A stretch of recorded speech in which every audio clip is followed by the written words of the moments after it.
So, welcome everyone to the Visiting Artist Program Lecture Series. This is our first one, our guinea pig, as you might say. It is nice to see everyone here and in person. Thank you for joining. So my name is Lasha, one of the Visiting Artist Program Coordinator. Today, here with us, we have two members of the VAP team as well. We have McKenna and Taylor. Make sure you wave. Okay, cool. So the Visiting Artist Program, funded by PAFA's graduate program, brings an outstanding roster of local, national, and international students to PAFA each semester for lectures, critiques, and workshops. The program exposes students and the public to a range of artistic approaches and fosters discussions about contemporary art and ideas. This afternoon, or morning into afternoon, we are pleased to have Mickay Thurin joining us today. All right, and I'm going to go and give a little bio, and then we'll jump right into it. Sounds good? Awesome. Let me make sure I can see. This is so nifty. All right. Mickay, or Mickay Thurin, is a Haitian-American artist born in 1987 in Newport News, Virginia. She grew up in New York, Virginia, and what is MI? Is that Missouri? Oh, Michigan. Michigan. Mm-hmm. There's too many M's. She eventually landed in Philadelphia, PA, to join Pennsylvania Academy of the Fine Arts, where we are currently, and she studied painting. Her chief influences have consistently been faces, expressive color, pattern, and texture. Her works play within the realms of trauma, social injustice, the human experience, spirituality, mindfulness, self-love, and honest vulnerability. She is interested in artists such as Soutine Bernard, Alice Neal, Bisa Butler, Amanko Bofo, Evita Tezeno, Willem de Kooning, Mitzi Milikoff, Lizzie Funk, and Jean-Michel Basquiat. The majority of her works tend to be colorful, expressive, abstracted portraiture done with mixed media, and they often contain embroidery, tufting, and collage. At PAFA, she studied under the likes of Jan Batzel, Bill Scott, Michael Gallagher, and others. She also met her now husband and fellow painter, Benjamin Passion. Did I say that right? As well, and both exhibit their work at the Gross McLeaf Gallery. The two reside in Philadelphia with their 9-year-old son, Maurice. Alrighty, that's all of you.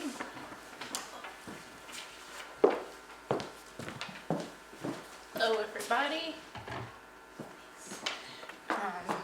Well, just want to thank you all for having me here today and for attending and listening to me talk about my work. So, as you heard, I'm Mickay Thurin, 35 years old. I'm an Aquarius. I'm a middle child. My dad's side of the family are from Haiti. My mom's side is Native American and Black. I went to school here from 2005 to 2009, was in the 4-year certificate program, so I was lucky enough to get to show twice at ASE and also have a studio twice. I also, after school, did the dual program at UPenn, got my BFA from there, and then also went back to school later and got my master's in HR. So I'm also a practicing HR professional. I also run a nonprofit called Seen, Heard, Connected that I do in my spare time. That just helps, I'll be talking about that a little bit, so I'll save that for later. But generally things that, I've always kind of been an artist. I've always made work since I was little. And there are different things that I get really excited about, which tends to be color, pattern, texture. I tend to dress like my paintings.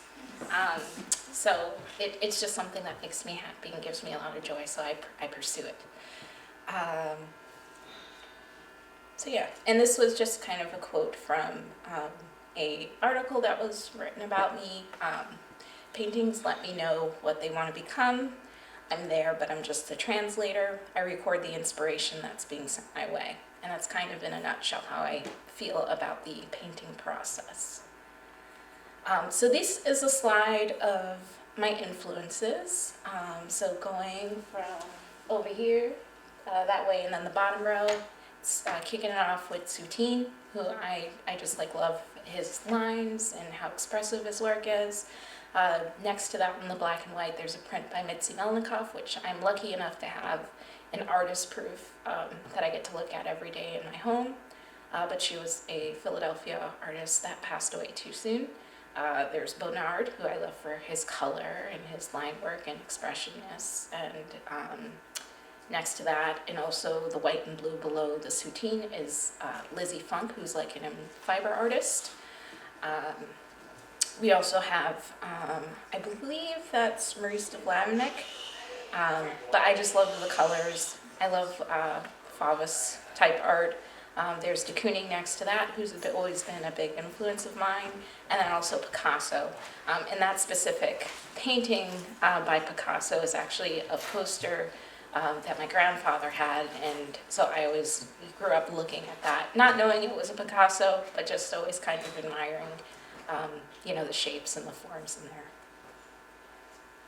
And then into my adult life, I feel like learning art history and stuff, I didn't look at a lot of Black artists other than Haitian art, which my family would hang around in their homes.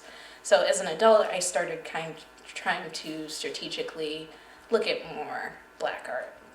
So these are some of my specifically Black art influences. There is a Nigerian artist at the top corner with the green and the woman in yellow, Gafar Oluwabi Bori.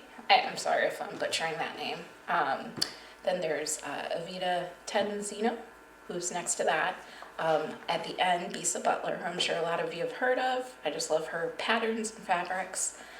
Similarly, at the bottom, there's Sudeka, whose work I follow a lot on Instagram. That's how I found out about her, but she shows all over. And then the last two examples are of just Haitian art that I found online. So those are my influences. So a lot of things that are colorful, a lot of things that play with space and flatness, and using the various elements of art to kind of make the composition work. So those are all things that excite me. And then also, I'm married to an artist, Ben, he's an abstract artist. He does oil paints. Very, initially different than mine, but I think we have a similar love of color, love of texture, and variety within and contrast in our artwork. So I feel like he's constantly influencing my art, not maybe on purpose. I'm influencing his. So I want to talk first a little bit about some of the work that I did when I was a student here at PAFA. Initially pre-PAFA, I actually was really into photorealism and was into making art that was more based on getting it to look like exactly what was sitting in front of me. But I had a penchant for being a little maybe overly expressive with my color. When I came to PAFA, I feel like I stopped using oils probably when I was in my first year of studio and switched that to acrylics just because I was pretty impatient. And with oils, I tended to paint very tightly, was very more academic, very kind of obsessive about like the process more than anything. And when I would use acrylic, I found that it kind of opened me up for being able to use different mixed media. It dried quicker. I didn't have to worry about like things being archival or not archival as much. So it just freed me up and let me explore other aspects of painting. So in these two examples, there's a lot of, I think, interest in like the negative space. In this one, I think there's actually, I don't know how to do it on here. I feel like there was a pointer, but in this painting over here, there's a lot of like kind of interest in like negative space and using that to create form and light. And kind of like I was doing a lot of squinting and, trying to blend masses together to kind of create a kind of cohesion in my paintings. And the other one is from the still life class, of, just a found still life. I don't think it was something I put together. I feel like may have been in one of your classes, Michael, during my foundation year. And then once I got in the studio, I loosened up a bit, so started doing more looser gestural type paintings. I experimented with scale, I experimented with using different materials. This painting's actually on Mylar, which I think I then mounted onto a panel. There's some collage with paper on it. There's like some graphing paper in the background that I was sketching boxes on, and then kind of cutting out the little squares and using that to describe the form in the couch. And then also just having a good old time with the mediums that I was using. So there's some oil pastels in there, there's paint, there's collage, crayons, probably some markers. So just kind of really exploded with the use of different materials.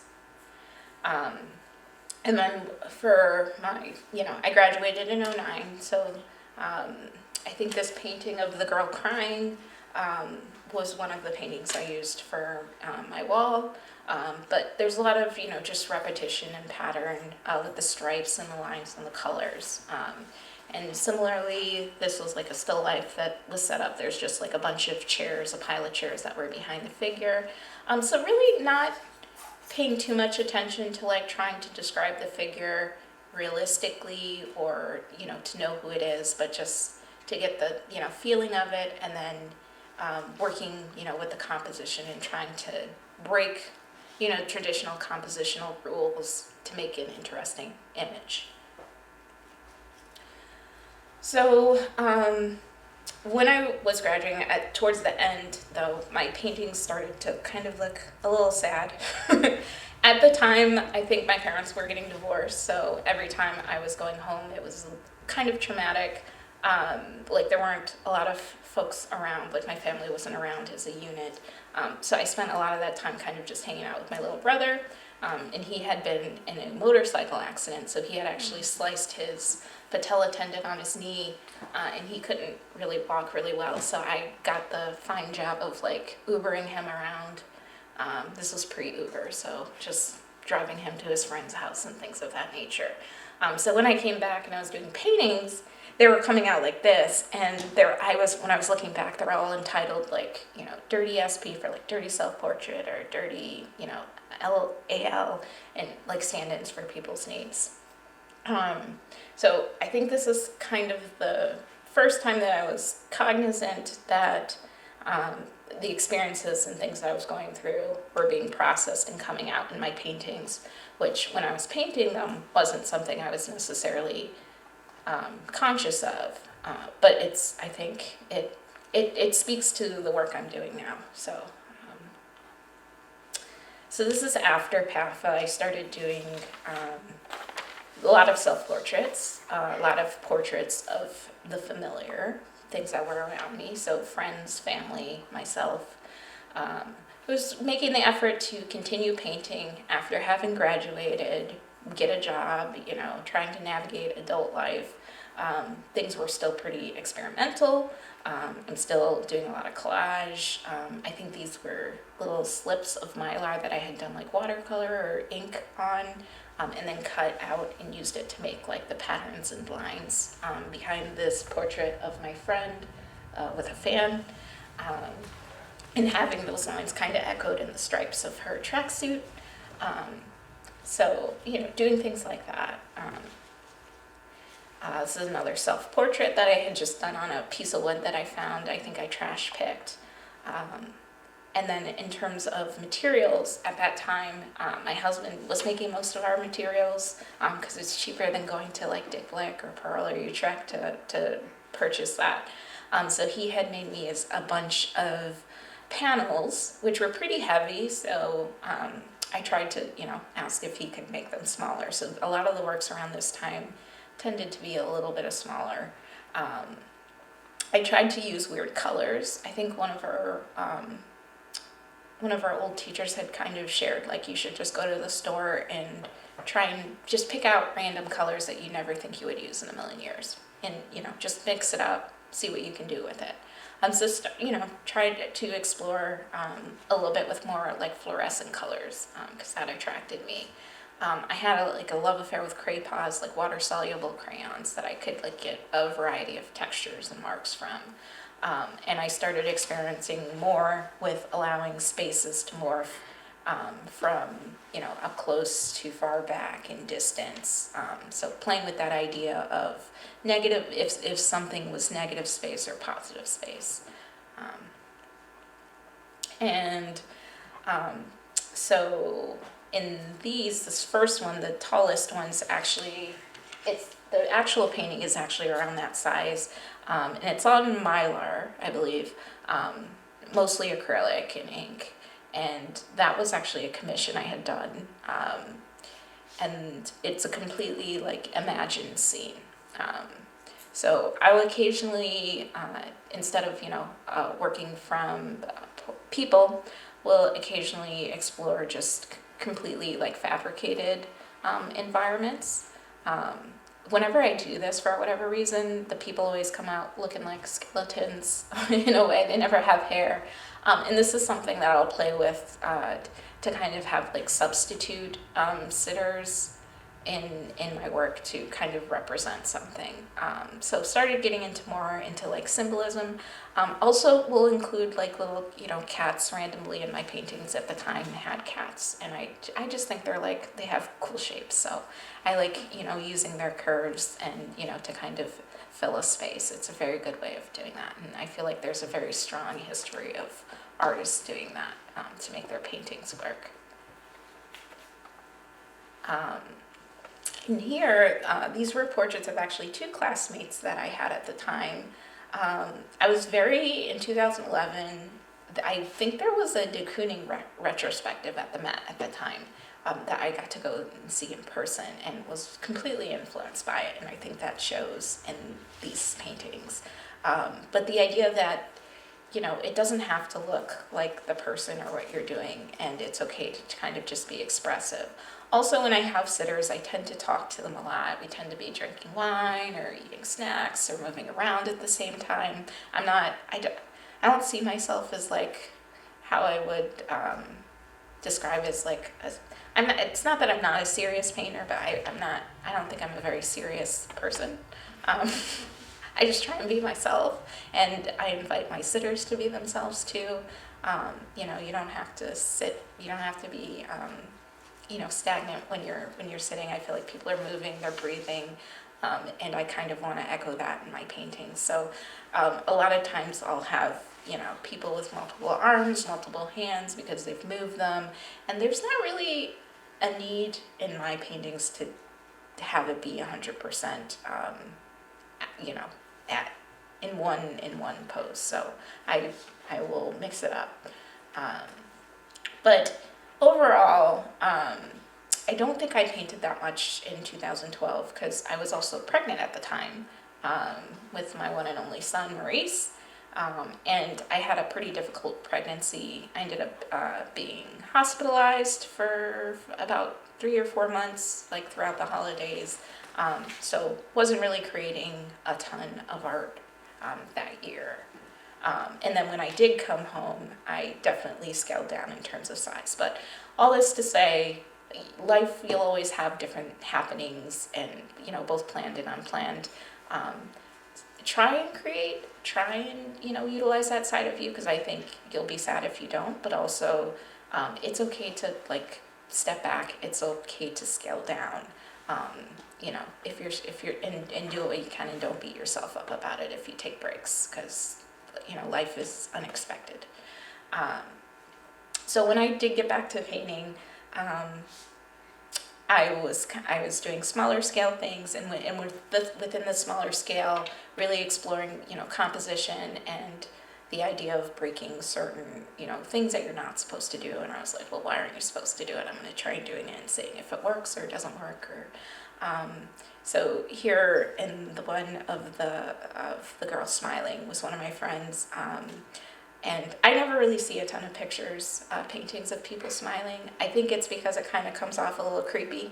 Um, but it's, she was a very bubbly individual, and I felt like, that's how I capture her essence. So I will, and we were, talking, and so I think it just naturally came out. And then also the zooming in so that, her edges are touching the sides of the canvas really give to this feeling of the painting as like an object and its own thing, which was something that I think also informs my current work, that I was starting to explore at that time. Similarly with the smaller square painting of another, I guess, ex-classmate. I hung out with my PAFA folks. I still hang out with them, so where it's very zoomed in, and set on the face. So these were just like quick impromptu paintings that I do with folks. Generally if I invite you over for dinner, you end up staying for wine and a painting. So these, I started working more with texture and collage and pattern. So that's something you'll hear over and over again, I'm sure, through today. So also around this time period, my son was born. He was born in 2013. So I was a new parent. I was extremely overwhelmed. I, was still working pretty small scale, but kind of wanted to do, this idea of the bust and what that traditionally means in art history, and then kind of making it work for me and playing with it and making it less formal. So was using all sorts of materials, crayons, markers. In this painting of the girl all the way on the far end with the blue shirt, and the lines behind her are actually beads. I also tend to get kind of obsessive with like random hobbies that I'll like study. And I recently found out that I was diagnosed like 2 weeks ago with ADHD, which explains a lot in like my past. And so I tend to get very obsessive with random hobbies, and at the time I was like, I'm also gonna make, jewelry and stuff, which I think I made like 2 and then never did it again. And so I have like these materials from it that though speak to me, and I like them, so I started incorporating more of that in my artwork. And that also speaks to something that I still do now with like old clothes and things that I have sentimental attachments to. I recycle them into my work. The painting in the middle, there's like little strips of yarn that I had cut up and put in there. There's some beads on the chin. There's some yarn that's collaged behind his shoulder. And then the painting closest to me over here, this long tall one with the glasses up on the forehead, there's some like silica beads. You get those like little silica packets in shoes and stuff that they want to keep dry. So all that is just things that are around that I'm incorporating into the work. But generally from this stage, it's pretty much still pretty straight on portraits. They're not necessarily trying to say anything more than that. I also, with like the background of paintings, I struggled with sometimes knowing what to do. I always felt like you should do something, it should be a scene or whatever, but that was never really a priority I'd noticed when I was painting. So I started incorporating the use of like tissue paper in work. And the cool thing with, I don't know if you guys ever experimented with it, with like gift wrapping paper or tissue paper, when you like soak it in water and in that medium, any space that like doesn't have the ink or that's white, it ends up being translucent, and then you can just have the pattern. So I started incorporating that in my work. And these are 2 portraits of a previous professor and now friend, Bill Scott, that I had done of him. I think it was just one night I did both of them. I like couldn't sleep, and so I got on social media and I saw he had a portrait of himself, or a picture, and I was like, oh, that's a cool picture. And it may have been around his birthday or something, so I think that's why I did it. But I think he has one of those. But so I ended up doing 2 portraits of him, and they're quite moody, but he's a pretty moody individual, so I feel like it suits. But yeah, so I started using tissue paper with my work. So this is a portrait of my husband on one side. The other is of a friend, Lee, who's also another artist who also shows at Gross McLeaf, so you should check out her work as well. And this time kind of letting that background paper show up through, their actual portrait. So I really like that. I like things having multiple layers and coming through and being able to see that. That's something that I can get excited about. And then reinterpreting the pattern with paint. So covering up some of those circles that are, like the red circles that are in the paper, and then making them pink so it's closer to skin tone. So it's kind of, playing with that illusion a little bit. And then these I included just for the sake of, they do have a lot of other materials incorporated with them, but also around this point I started to use actual fabric. So substance that would like hold up a little bit more. And I think there was also around here, I think there was that G's Bend exhibition at the art museum, which I know I had bought a catalog of it, and I love that work. So I think that started coming through in some of my works as well. And also the idea of not needing to make the painting pretty and just do whatever's coming to me. So I started kind of giving into whatever the painting's dictating, that's what I'm going to go with. Rather than whatever preconceived ideas I had planned for it. So in 2016, I think my life became pretty insular, because at that point in time, Maurice was like 3 years old. I also had gone back to school. I was working on my master's because I wanted to have like constant income, and being an artist, sometimes you don't always get, the benefits and all the extra goodies. So I wanted to do that so that my husband could also like quit his job that he hated, and he wanted to paint full time. So I was like, let's make this happen. Let's, set our goals. So went back to school. When I did do painting, it was literally just choosing people out of convenience because they were nearby. So all these paintings are like of my friends. They are of Maurice. They are of my husband. They are of myself. I was always around. So that's what came out. So they tended to be more intimate portraits, because I'm also not concerned with impressing the person, because they're there, they have, they love me regardless. So it kind of gave me a bit of freedom, which I appreciated. And like, I don't, if I'm doing a painting of myself, I'm not trying to make myself look pretty. I'm just trying to, explore with the media and really like push it as much as I can. So and I also started stretching the concept of what's finished versus what's not, and playing with that idea.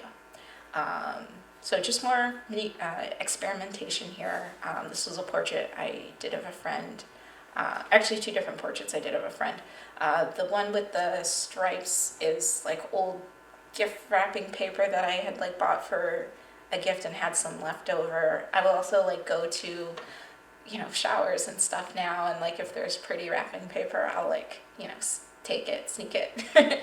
And the painting with the blue background that's really dark over here, it's hard to tell in the photograph, but this is a very small scale painting, and it's actually blue felt. And then I stuffed the felt, I like stapled all around her head down, and then stuffed the felt with, I don't know, like an old pillow fabric or something, and then staple the edge. So it's actually very 3-dimensional, and then the portrait's very flat, but it kind of reminds me of like old wax. I really liked, when I go to the Met, looking in the like Egyptian section of like the wax funeral portraits that they do. So it's kind of inspired by that. And then the necklace is actually beads from my, previous life as a jewelry maker. That didn't take off, so. This is a portrait of my husband and my son.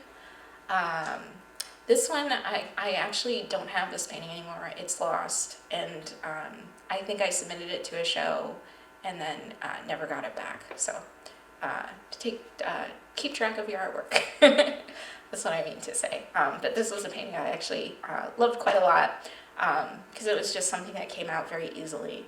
And it's also, I think, very authentic to the relationship between like my son and my husband. They have a very close relationship that I admire, and I think it's beautiful, and I feel like I kind of captured it in this painting.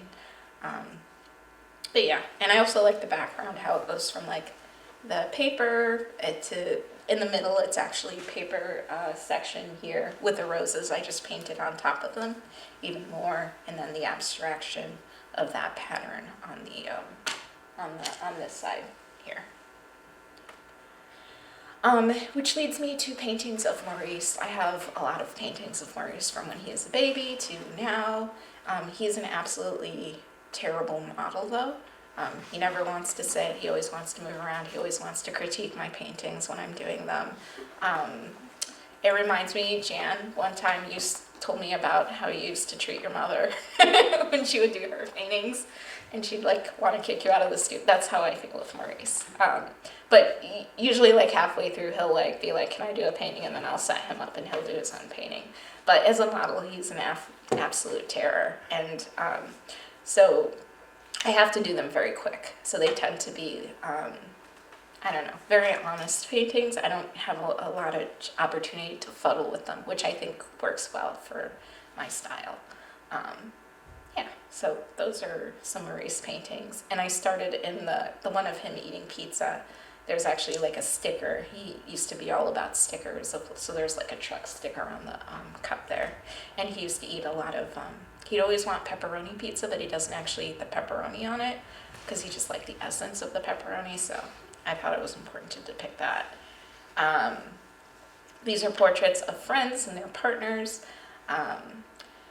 And I think if you're somebody who does a lot of figurative work, which I would expect at PAFA, probably many of you do, it's a different game getting people to sit for you after, college.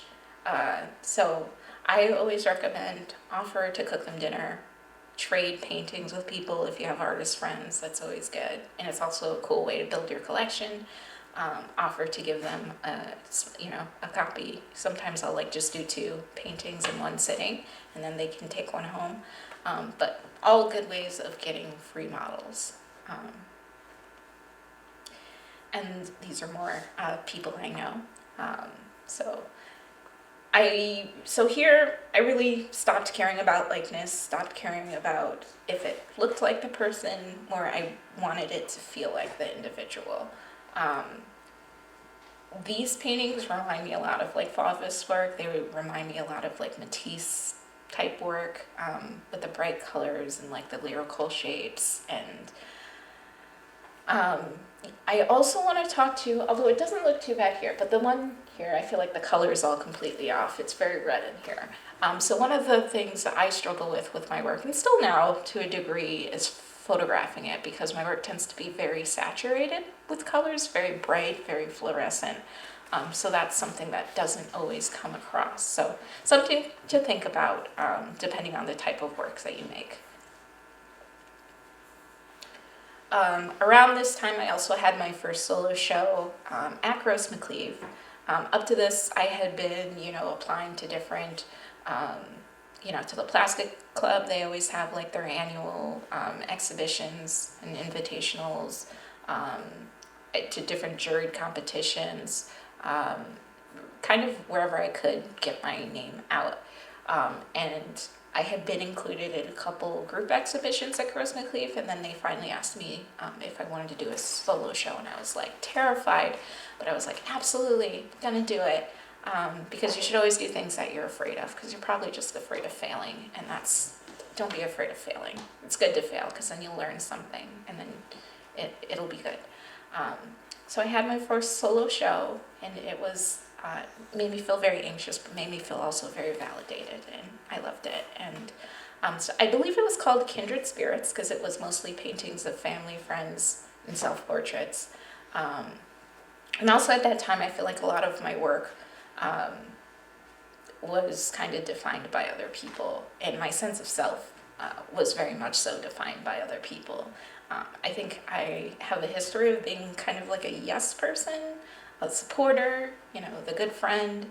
I don't like to make trouble. I don't like to cause a lot of conflict. And a lot of that, I think, stems from like personal, how I grew up and things of that nature. So that was something that I was starting to notice about myself.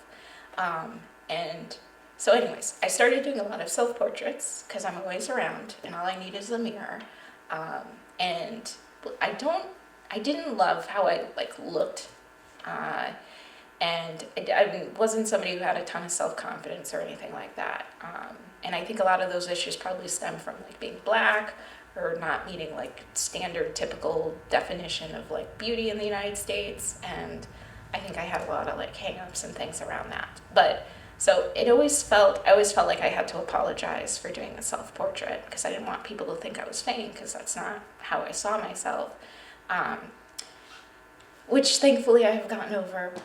But so I kind of started to explore the idea of self-portraits more, and being able to recognize myself in them, because for me up to that point, a lot of the self-portraits I was doing were more about like the materials and using it as like an exercise to further my know-how with art.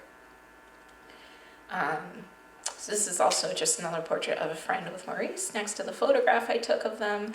I don't always finish my paintings in one sitting. I am a pretty quick painter though, but usually I'll do 1 or 2 sittings with the model, and then I will just work on the painting on its own to see what it needs to be resolved to make it successful and to make it feel good. So sometimes I'll take like a picture for reference.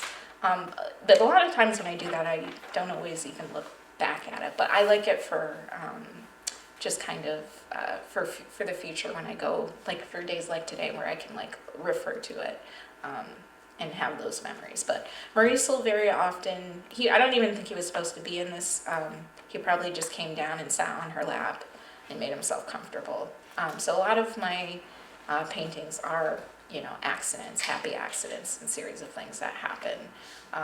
And so Maurice will be in a lot of paintings, Ben will be in a lot of paintings, because I'll just kind of come down to the studio and be like, I want to paint what's here. So yeah, in 2008, I was very interested in painting body hair, I guess. And Ben tends to, when he's in the studio, he gets warm, so he's usually not wearing a shirt. The one in the middle, I think the Woodmere actually owns that painting. I had submitted it and it won a purchase prize, which was cool. Here there's a lot of like contrasting color, a lot of color blocking, contrasted with like line and using color as line. Still thinking about negative space, still playing with flatness. And this was just a photo that matched up and I thought I would include. So then there was, 2020 and 2019. And 2019 I was very stressed out.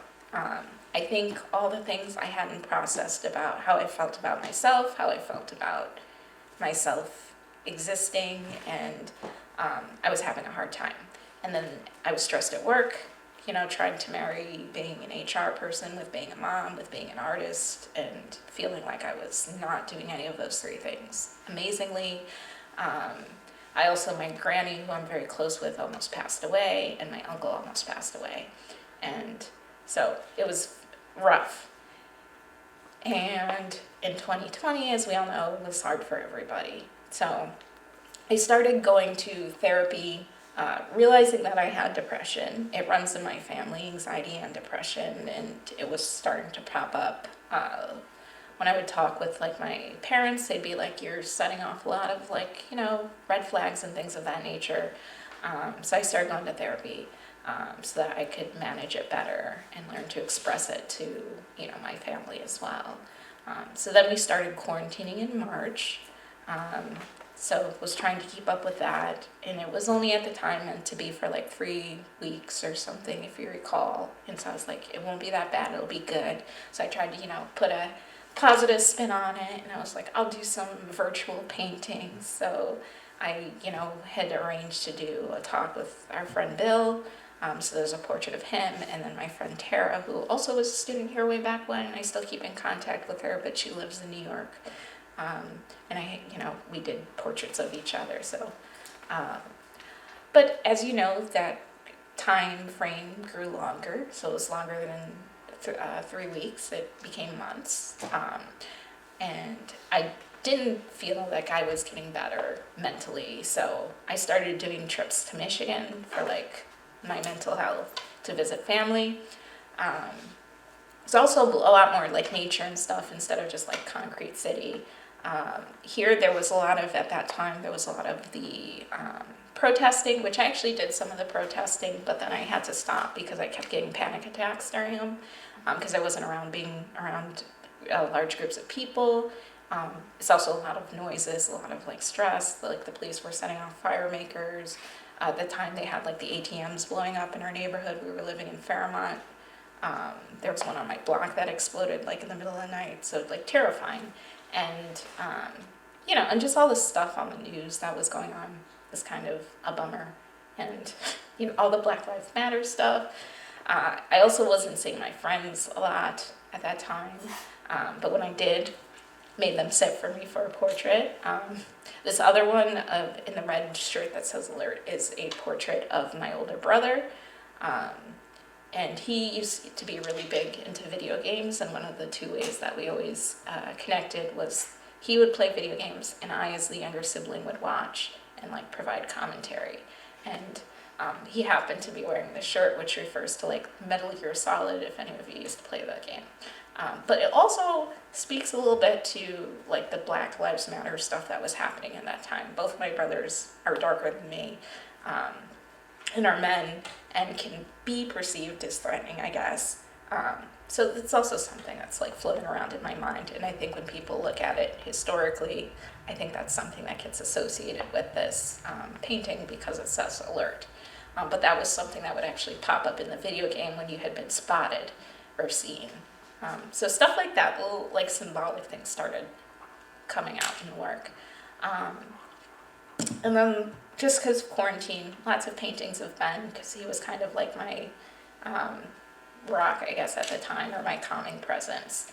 And then a little portrait of Maurice. But we were like in a pretty small apartment then.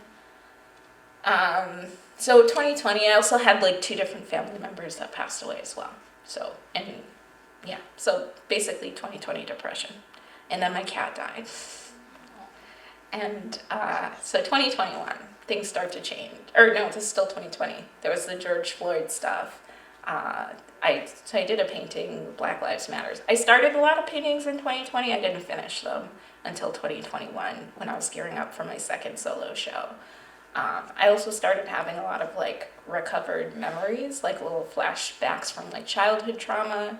A lot of it are about racism, things that I had like suppressed and forgot happened to me would just like randomly pop up, and then it would be like I was experiencing them all at the same time. I had always been like a straight A student throughout my schooling career, and I remembered how my second grade teacher used to make me cry every day because she didn't like black kids, and I didn't understand that that's why she didn't like me, and I would always be trying to like get approval and stuff and bully. So, and also when I worked at the art museum, there was a lot of like sexual harassment atmosphere there that we just deal with, and so all this stuff had been coming up, and I think started to come out in my paintings. So I started doing a lot of self-portraits that were, I noticed, in like fetal type positions or protective positions that you'll see in some later paintings. But basically, I'm saying all this to say how our experiences as children and growing up really have a pretty huge impact on you as an adult and your persona that you put out there to the world, and just subconsciously without even knowing it, regardless if you're aware of that's what's causing them or not. So that's what I feel like started to happen in 2020 for me.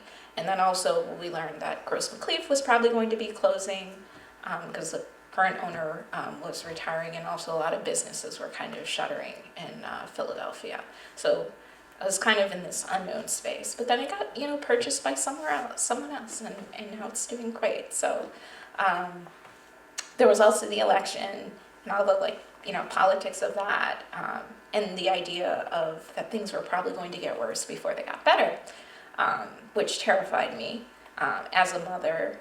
So there's the painting with my hands up, that's a portrait, but then behind me there's actually Maurice with his arms wrapped around my waist, which is kind of symbolic of not feeling that I really can protect him very well. in this day and age with society. And he's like a cute little kid now that he's Black presenting, and when he grows up, he's going to be living his life. I won't be there to be like his human shield. So that's kind of what that portrait's about. There's also stickers of it, of like the little police van, and and then on this other one, there's like a little police truck on the shoulder, kind of like having, and it's kind of weighed down. So just kind of the concept about exploring how I felt, and I think was processing all of the things that were happening in terms of like race and Black Lives Matter that year. So when I sat out and planned on making these paintings, this wasn't something that I was, I think, consciously like, I'm gonna do a portrait of me with my hands up in this. These are things that kind of just happened as I was painting them. I think there were things I was thinking about, and they just kind of came out in the painting. And this was kind of scary for me because it's very vulnerable. It's very, I'm not sure how people are going to see this, and if they're going to be angry, or if they're going to be like, why are you complaining, or whatever. It was just what was coming out. And I knew that I had a show coming up, so I was kind of like concerned, like, these are like really heavy paintings, or, and they're very frank, and I'm not used to showing that side of myself, because up to that point I had been showing paintings of just portraits, like happy portraits with happy colors.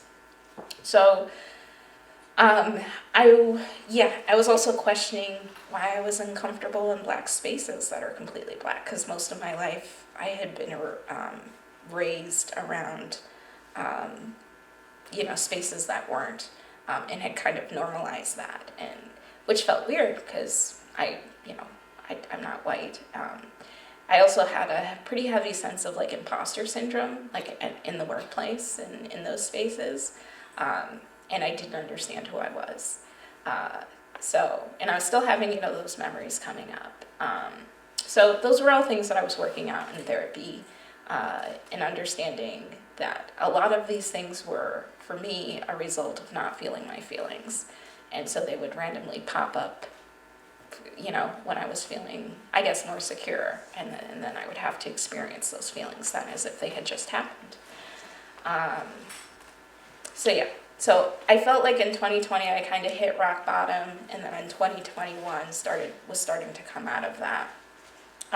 So I decided I wanted to do something to make the world better, but you can't really control the world. So I was like, all right, well, I'll do something to make me better and to make me feel like I'm providing some type of service. So I started a nonprofit called Seen, Heard, Connected, where we do portraits of people who are basically in situations that they feel, marginalized in. So based off of like their gender, or their sexual orientation, or their race, or if they're in poverty, or if they have mental health issues, or really anything, any way that somebody feels like they are not part of like the norm. So we do portraits of them, and then we interview them at the same time, get them to like talk about their perspective and their point of view and their history. And then we make time-lapse videos of the painting being produced, overlaid with the sound bites from their interview. And then I make a little series in 1 to 2 minute length, and post them on social media. So you guys should all follow it if you have a chance. But the purpose of it was to encourage people to witness perspectives that they don't usually get to see, or that are uncomfortable for them, because I think it's important to experience discomfort and realize like your experience isn't the only experience. Your experience is no truer than somebody else's, or no more important or no less important. And then it also gave a platform for people who usually don't get to be heard, so they feel seen and validated. And then it also provides connection in that you can easily engage with these folks. You can give to them. You can provide financial assistance. So we provided honorariums, so we would pay like the sitters for sitting, like as a gift, and then we would also give funds that we raised to organizations that supported those communities. So this portrait here is of Shonda. I met her through Women Against Abuse, which is an organization in Philadelphia that helps support women who are in abusive romantic or just abusive relationships in general. It's very heavy content, so I will warn people about that. Is the video, I think the video might be working on here. So I do want to just give a little trigger warning. It's heavy content. This is like kind of like a little video we made of one of the sitters. Her name is Jamie, and I also met her through Women Against Abuse, so I'm just going to play that for you. Oh wait, that's not. I think I need to. Oh, here we go.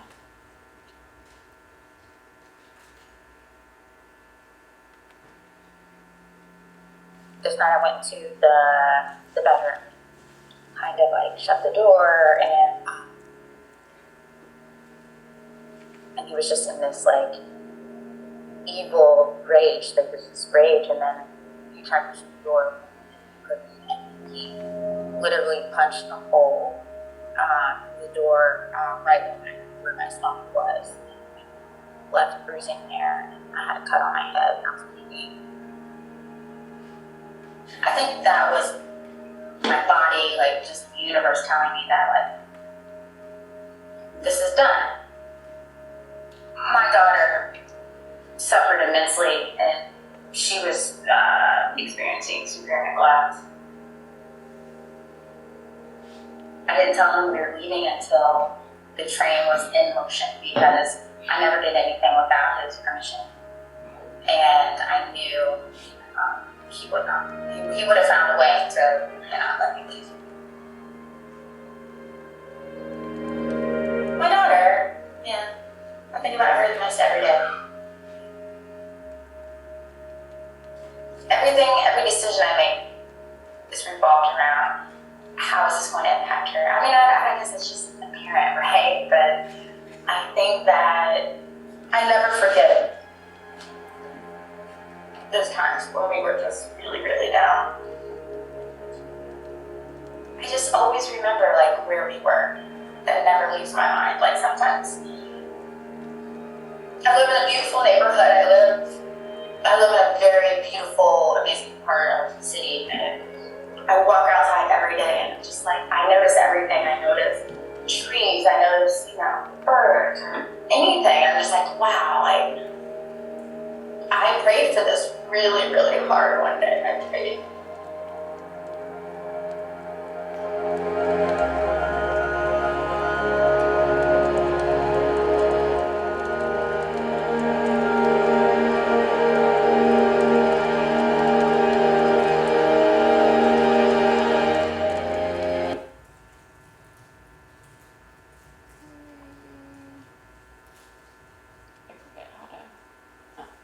I think I can just go over here. Yep. So we make videos like that. That's more of a promotional type one. Usually the main videos on, like, you can find them on Instagram. It usually doesn't include me. Usually it's just, and it doesn't include me asking the questions or anything. I edit myself out, and it's just a view of the painting progression. But that's an example of some of the kind of the stories that they have. Yep. Okay, so these are 3 other paintings that we had done for Seen, Heard, Connected. The 2 gentlemen are actually the same guy. His name's Derek. He was just very easy to paint, so I did 2 paintings of him. So he's actually from West Philadelphia. He is an entrepreneur. He does a lot of organizing for his neighborhood and providing resources to like at-risk youth, like school-age kids that don't have father figures in their lives, and helps them get like resources that they need for school. And then in his talk, he talks a lot about just how Philadelphia or West Philly has been gentrified quite a lot, and how that's changed the neighborhood and the feeling of like community there. And then the woman with the dreadlocks, that's Tamika, who was actually the first person that we did. So started incorporating here also more fabric, which I've been doing a lot of, because it's kind of just allows you to have like more detail in a very easy way in the painting. So I like what it does for that, but it's also a completely different texture, and you can also play off some of the shapes and the design with like, paint and other materials. So this is a painting called The Panic Attack. I was having a lot of panic attacks in 2020 and 2022. I don't get them so much anymore, which I'm very happy for. I think that had to do with needing to process like trauma that I had stored in my body. But at a time I was having like multiple panic attacks a day. And if you've never had them, it feels like you're dying when you're having them. It feels like you're having a heart attack or something. And you basically, your body's going into this like fear flight response, freeze response. So I felt like I couldn't breathe. I felt like my heart was going, like I had just like ran a race or something.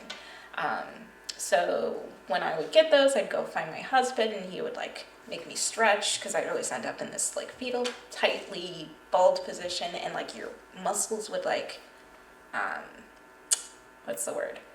But they would like get stuck, and so he would like stretch me out, like, help me get massage, things like that, to kind of get out of it, and I would just, wait for it to pass.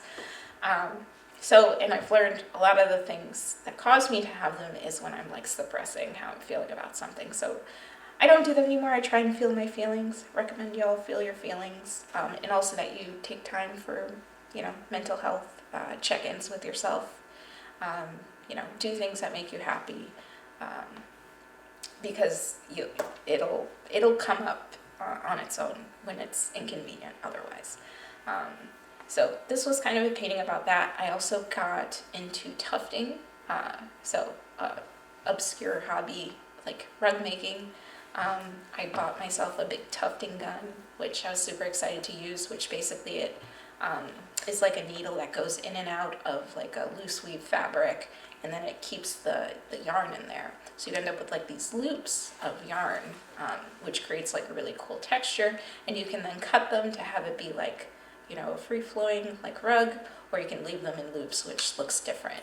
And even though it's like the same yarn, you can use it, can appear to be like different colors based off of if you're leaving it in loops or leaving it, in the tufts, or if it's short, or if you're letting it be long, so that you can get like a huge variety.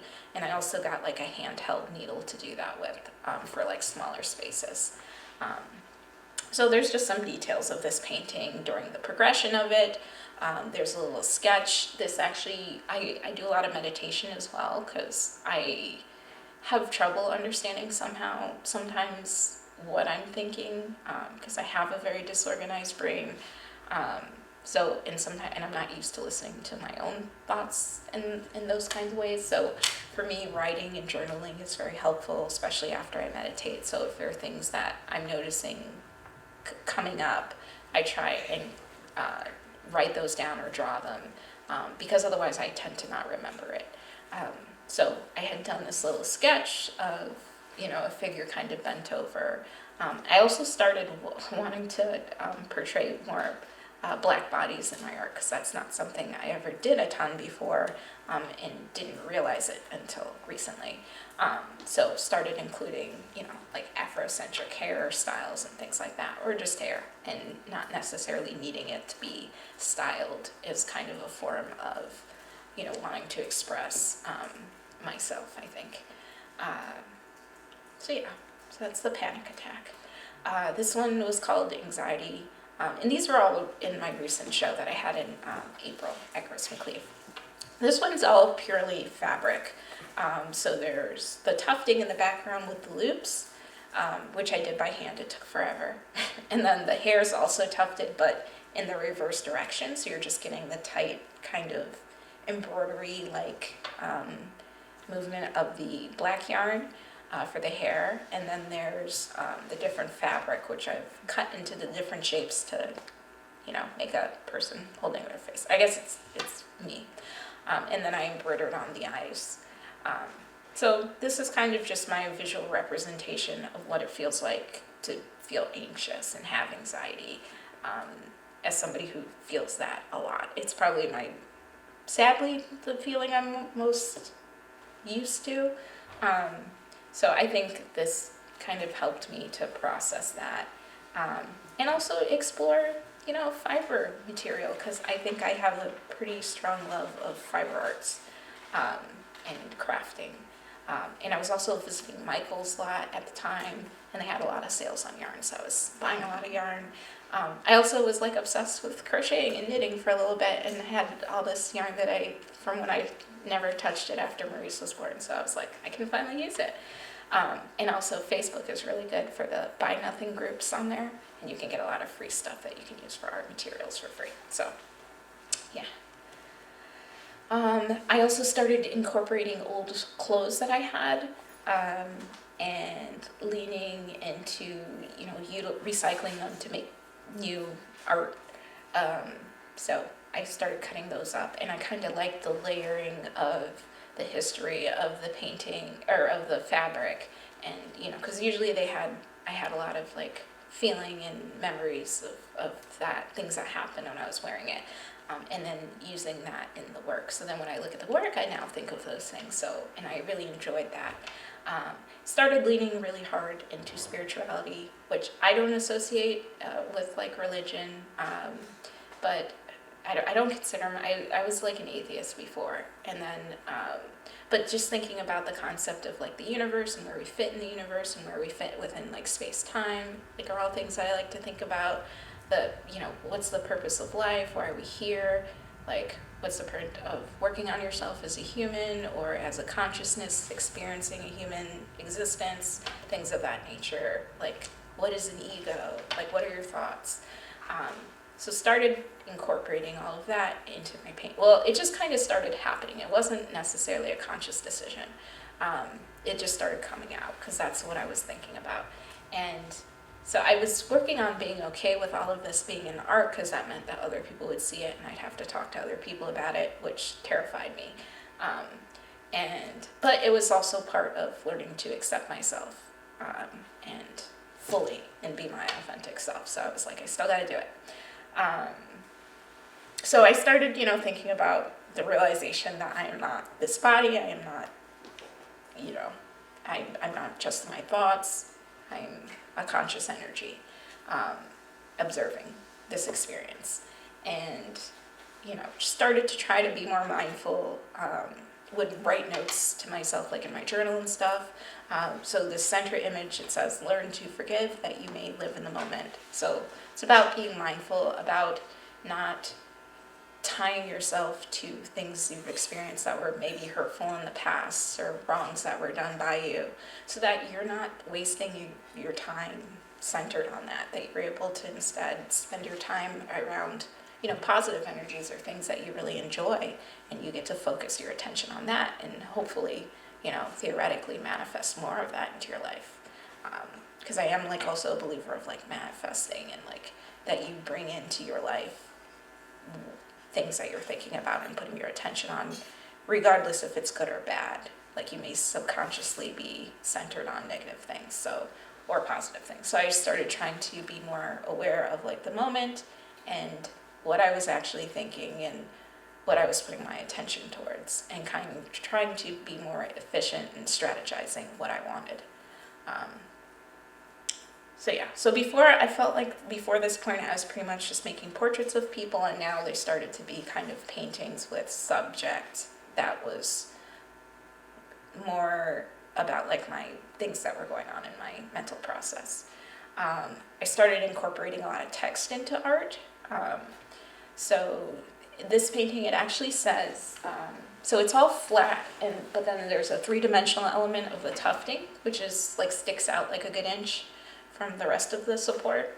So it actually says the best thing to do is to have no fear, which is about not living in fear, not allowing your fear to control the decisions that you make, because that's no way to live. You should be trying to live your best life because you want to.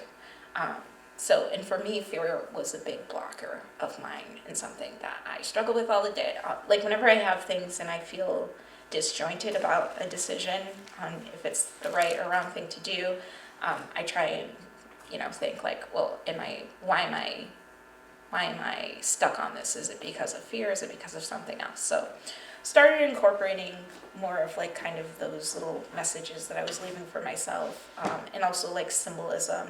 There's like a mask which, you know, talks about like masking in public and putting on this persona or this professional presence that you think people want to see instead of being who you are authentically. So, you know, starting to remove that. There's also little aura bubbles around the figures a lot of times that like represents energy or, you know, somebody's space and how they're feeling. This is a painting about, you know, exploring what it means that I'm, you know, second, you know, generation Haitian, and how I feel about that, and being American and how I feel about that. And there's like little policeman stickers. There's the hands in a mudra. So from like yoga and meditation. I think that one's self-love. So using different gestures and just being very, not prescriptive, but thoughtful into how I want the figures to be presented within the space. But that specific, they're used to kind of allow yourself to have intention, to, you know, think about yourself inwardly and to reset your energy levels for a specific purpose. But also incorporating, actually, the dress I'm wearing used to be a bridesmaid's dress. It was very long, it had a trail. I cut it and I added fringe because fringe is fabulous, and so I used the fabric actually in this painting in the background. And then I had gone on Facebook and asked, does anybody have any American flags that I could have? And my neighborhood has a ton of American flags, and they all gave them to me, and I used them in this painting. And then the flag in the middle was, it's upside down. It's also like started to be with the dark gray blue color for like the policeman flag, and there's also little fabrics that are coming out from behind the figure's head, which kind of represents, you know, different dimensions, different alternate realities, different ways of like interpreting. And it's done around the head of the figure because it's kind of meant as like a mental experience. So these paintings, they got really heavy with like the symbolism. This one's kind of a little bit more in your face, wake up. So sometimes I want to scream at society and be like, look what you're doing, look at the impacts that you have. But realizing that, you know, you can't change other people.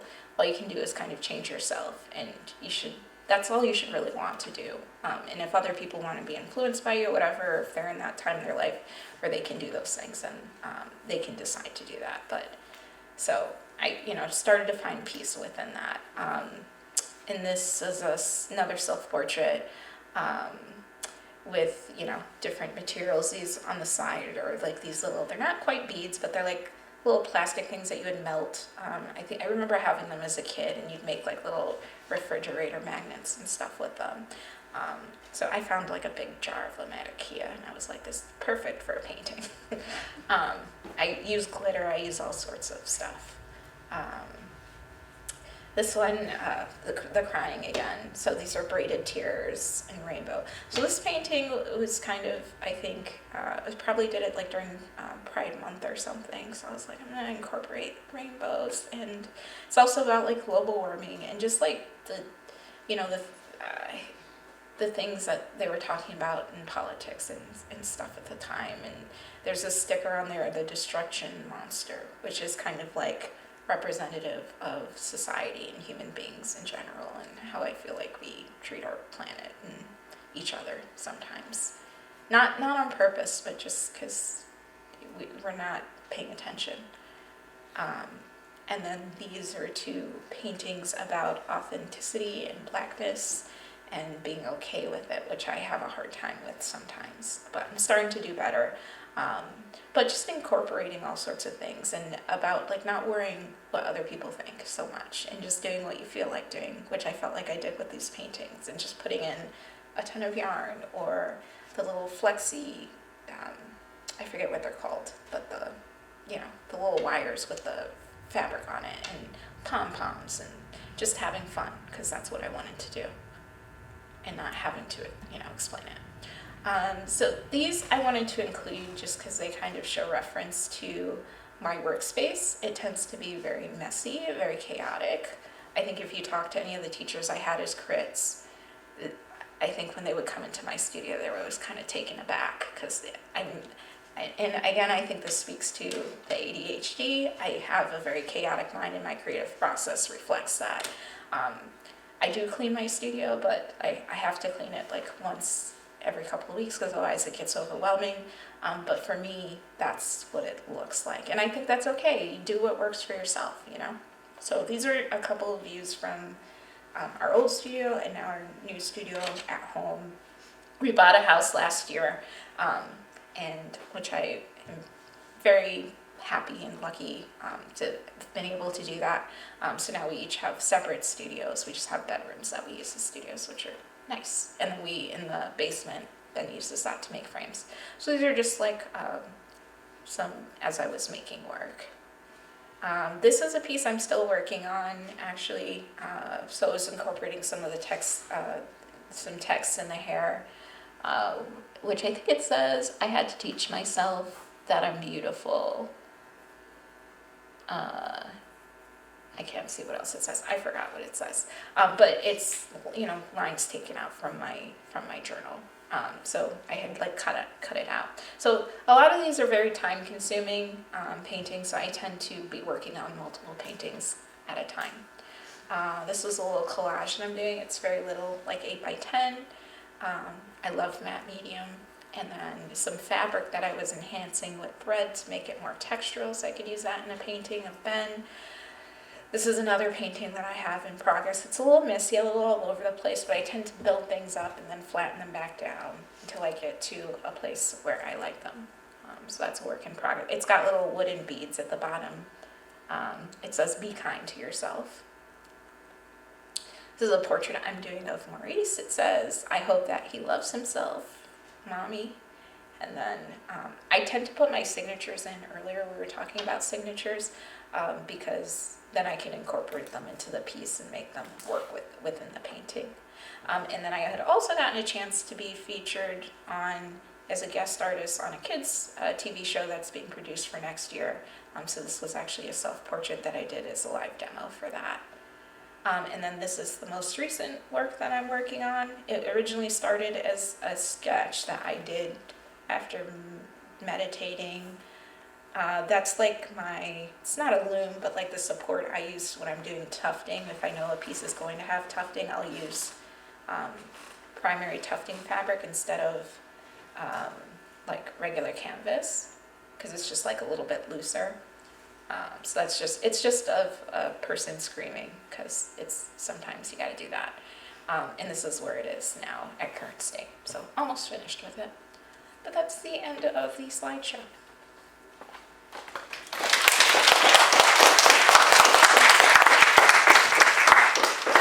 All right. Yeah, questions. So we'd love to take questions from you guys. If anyone has anything, please, raise your hand and we'll call on people. I know we did have a comment previous to the lecture. Somebody would just like to hear a little bit more about, your painting practice and how you kind of evolved from the painting into, the works with the more like textile elements. Mm-hmm. Maybe make a couple comments. Yeah. So the question was about how did I go from more painting to more textural type work with like fabric and other. It was pretty natural. I don't think I did it on purpose, but I know that there's sometimes, like for me, painting, when I'm making things, I get like random ideas or kind of wanting to do something or express something, and then I try and just find like the most effective way to do that or to obtain it. It's literally like just looking about what are the things I have around me, and I tend to be like a collector. I like to collect things that make me happy or that I physically respond to. So I have a lot of stuff in my studio that I look at and I'm like, oh, that would be here. And sometimes it'll just be paintings leaning against things, and I'm like, oh, it looks good with like red here or above. And I try and make it happen before I forget. So a lot of times, I think it was just a natural progression of work. It wasn't something that I intended to do.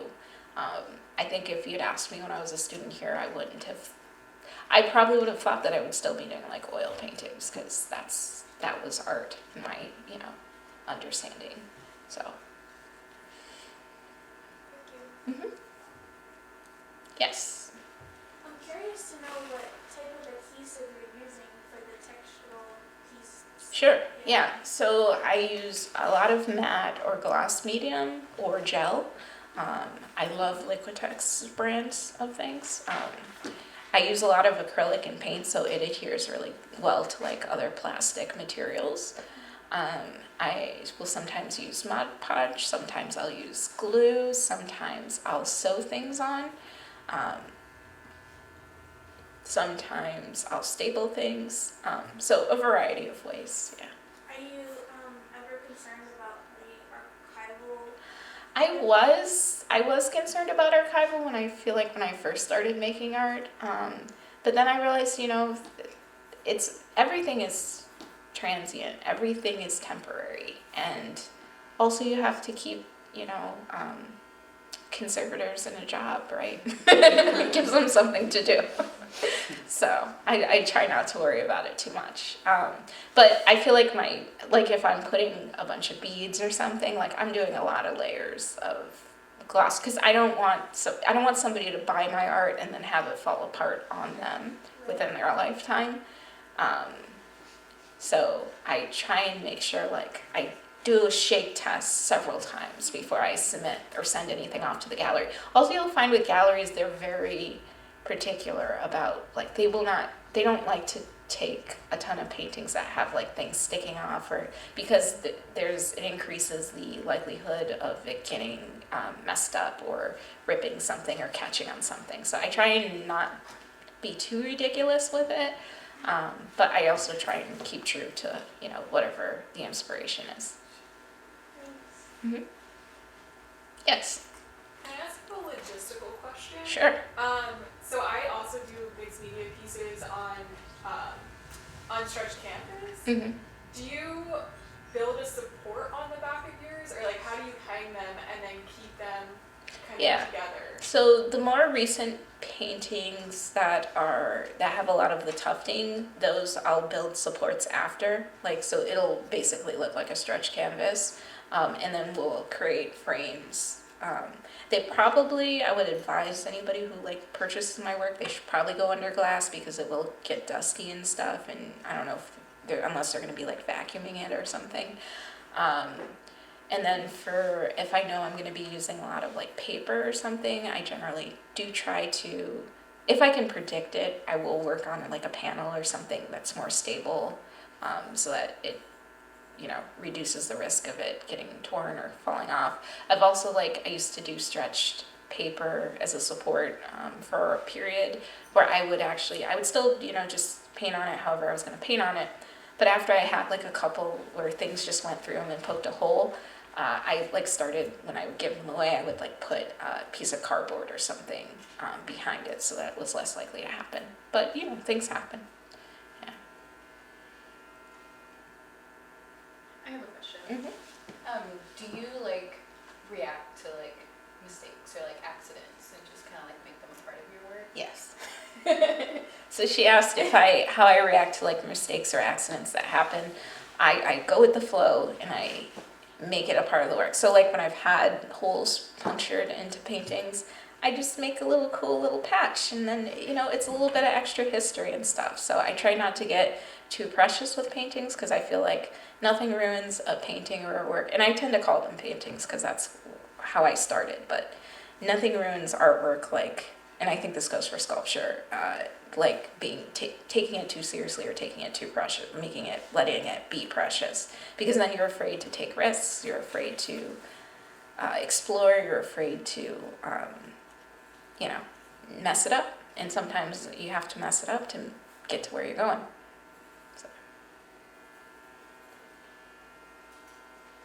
Yes.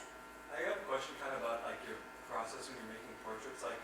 What is it that you try to initially focus on? Are you trying to capture the gesture, or Yeah. So initially when I start, and I remember saying this as a student when we were like practicing doing artist talks, and I thought, I always, when I start a painting, I usually like to fill in the ears and the nose and the eyes first. Like I'll just get like, and I like to use red because I don't know, I just like it, and it's like a thing I just do. So, and I think it's just to combat like, sometimes like just having a completely bare surface is very intimidating. So I just like to get something down as quick as possible, and then I can just respond from it. And I'm also responding from the sitter, which is like this usually a living, breathing person, and they're pretty inspiring or interesting. So I'm, kind of going back and forth. And I try not to think too much when I'm doing it. So I don't trip myself up. Yes. How would you connect with your nonprofit? Like, do you have like a website? Oh yeah, so we have a website. It is www.seenheardconnected.org. We also are on Instagram, YouTube, Facebook, and Twitter. But probably and LinkedIn. But the ones that we use most, I think, effectively are probably Twitter and LinkedIn, or not Twitter and LinkedIn, Instagram and LinkedIn. And the handles for that are Seen Heard Connected. Thank you. Yes. I like how your paintings, you kind of let them breathe and become what they need to be.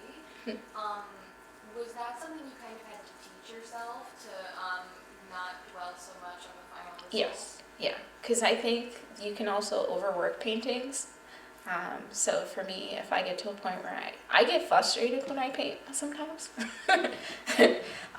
So like if I'm like, I'm not getting to where I need to be, instead of just continuing to work on it, beat it up, sometimes I'll just I'll turn it around and I'll just let it sit and until I forget about it and I can look at it with a fresh pair of eyes. Because I do think when you stare at something for a very long time, it's very hard to see something else in it, which I think you need to be able to react to the painting to bring it to where it needs to go, instead of just doing stuff just to be busy, which can work sometimes, but for me generally it doesn't. So I'll stop working on it, work on something else. If I still have like the person, I still want to paint them because it hasn't been that long, I'll start another painting of them, and something I do in that painting might inform the other one. I'll be like, oh, that's what I needed to do. So I try and be present for like when I do get those little like insights, and then sometimes I'll just hang it up so I can look at the painting but not be actively working on it, and I'll pass through it throughout the day, come back and be like, oh, it just needed a little mark here or something, or maybe it'll be leaning against another painting. I've had paintings transfer stuff from one to the other and it worked. So sometimes I think things just need to work themselves out, and you have to just, like you said, give them space.